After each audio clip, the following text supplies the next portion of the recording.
Hello. So our today's video is based on a topic called the sigmoid function. You guys must have wondering why I have chosen such an abstract topic for a video. So in future I will be making a video on the Paul Dirac statistics, and that video demands your knowledge on some specific type of function. The sigmoid function is one of those functions. So let's first write the definition of the sigmoid function. So def is a sigmoid function. Let me first tell you the definition and then I will write it. A sigmoid function is a bounded differentiable real function that is defined for all real input values and has a non-negative derivative at each point and exactly one point of inflection. So let me write it. The sigmoid function is a bounded differentiable real function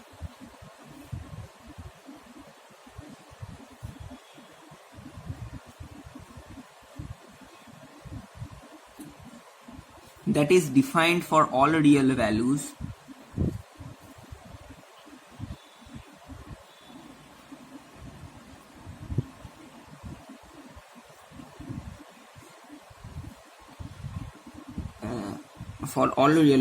and has a non-negative derivative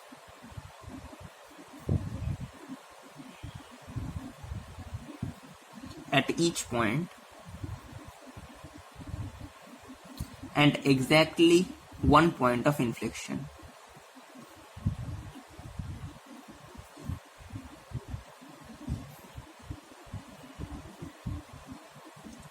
So let me show you the curve of the function. So the curve looks like this one. So this be our axis. In this axis I will put the fx and this axis I will put the x.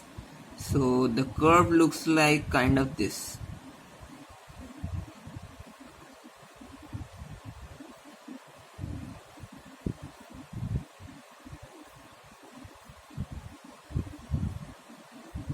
So this is the general curve of a sigmoid function. So this is like elongated x, elongated s English.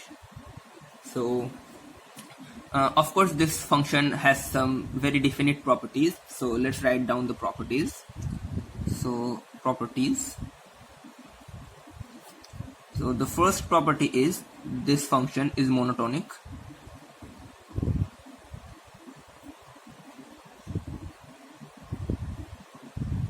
The second property is the first derivative of this function is bell-shaped.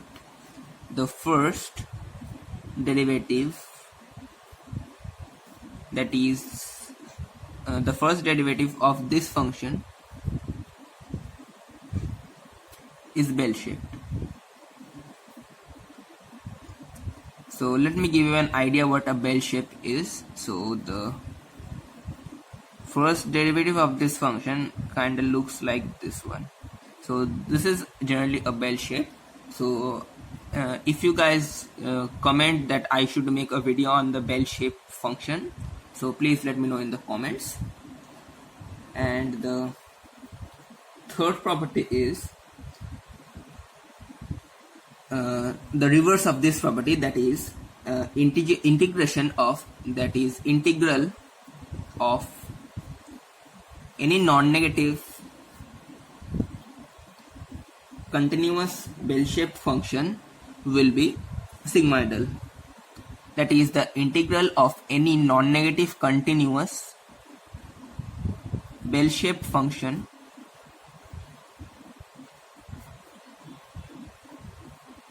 will be sigmoidal. So this is the reason why many cumulative distributive functions are sigmoidal. So the fourth property I may write is that this function has horizontal asymptotes. So the asymptotes mean where the where the line meets at infinity. So this function has horizontal asymptotes.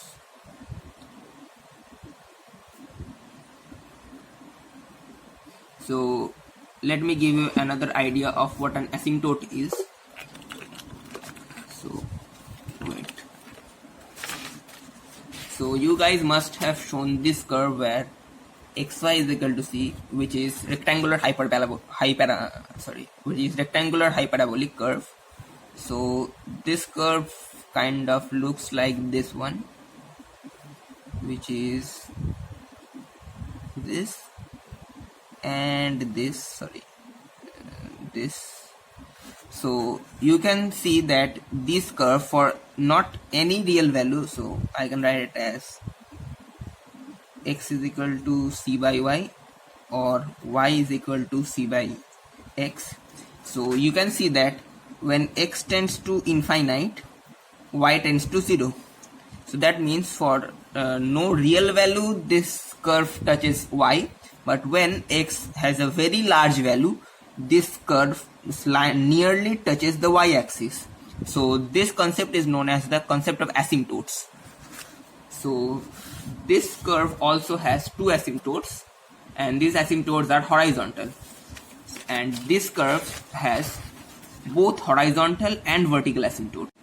So now let me give you the examples of some sigmoidal functions.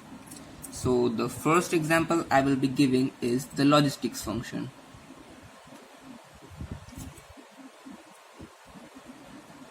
So the logistic functions is defined as fx is equal to L by 1 plus e to the power minus k x minus x naught, where L is maximum value of the function,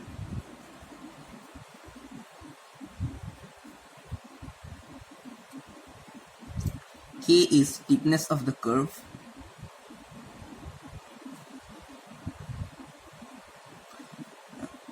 x naught is the sigmoidal midpoint value.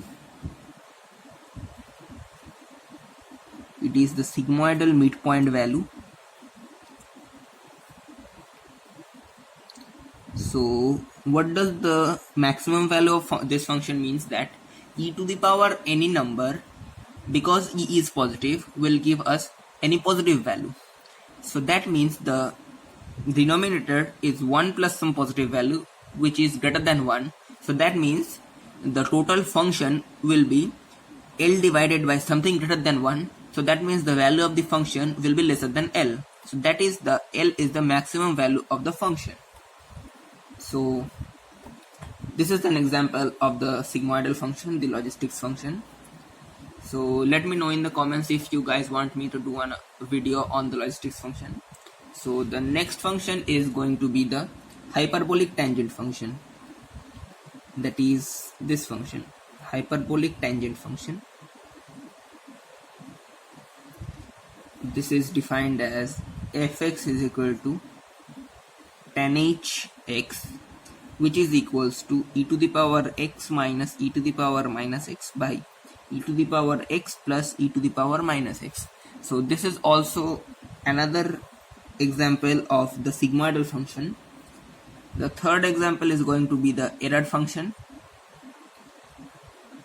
So the error function is written as ERFX, which is the error function of x, is equals to 2 by root pi integral 0 to x e to the power minus t squared dt. So this is an example of the error function. And fourth, some algebraic functions are also sigmoidal. The algebraic function is also sigmoidal. So I will give you one example of a sigmoidal algebraic function, which is fx is equal to x by root under 1 plus x squared. So this is a sigmoidal function. So let me show you the last concept of today's video, that is the convex and the concave nature of the curve. So let me draw the curve again.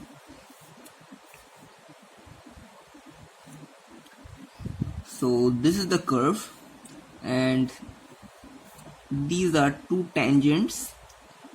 On a tangent is in the positive side and another tangent is in the negative side. So we can see that the curve is convex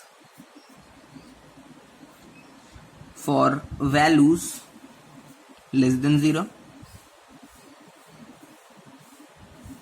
That is, the curve here is convex, you can see it. And the second is the curve is concave for values greater than 0. That is, in this portion you can see that the curve is concave. So this is all about the sigmoidal function. So thank you for watching.